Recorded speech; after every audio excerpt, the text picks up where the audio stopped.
Bonjour à tous, comme je vous l'ai dit les semaines précédentes, nous sommes entrés dans l'ère de l'hypervolatilité. Rappelez-vous, lundi on a connu une séance à moins 2,5% avec un CAC 40 à 6250 et puis là on remonte sur des niveaux de 6500 points. Le VIX d'ailleurs qui était remonté au-dessus de 20, c'est-à-dire l'indice de la peur, est redescendu sur des niveaux de 17. Il faut bien comprendre qu'en début de semaine on était inquiet par ce variant Delta.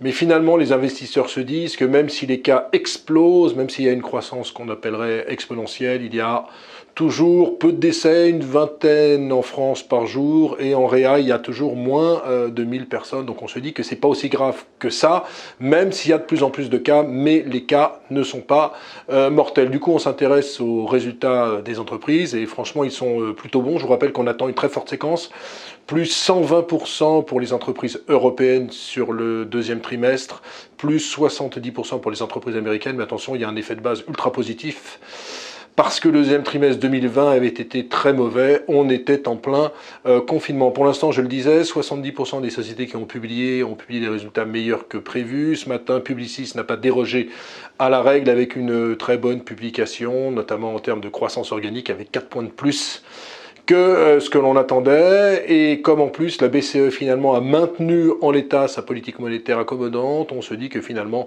le ciel est uniformément bleu. Attention toutefois, parce qu'il y a eu quand même sur les résultats quelques petites secousses.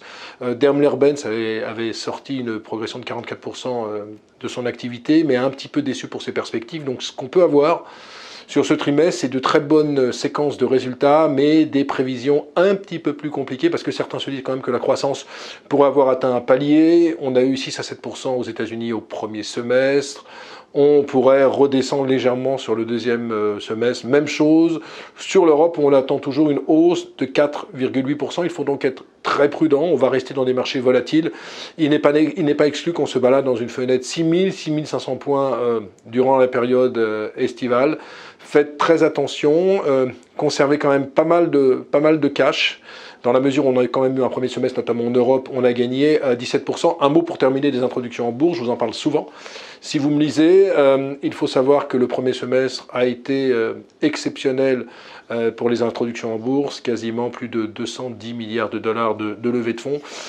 Pourtant, il y a des fortunes diverses, notamment en France, où c'est pas passé de façon exceptionnelle. Iconisy, c'est une société, une medtech dans la détection des cancers, a perdu 30% dès son premier jour de cotation. Et pour les autres valeurs, Believe notamment, dans les labels musicaux, on est encore en baisse de 25%.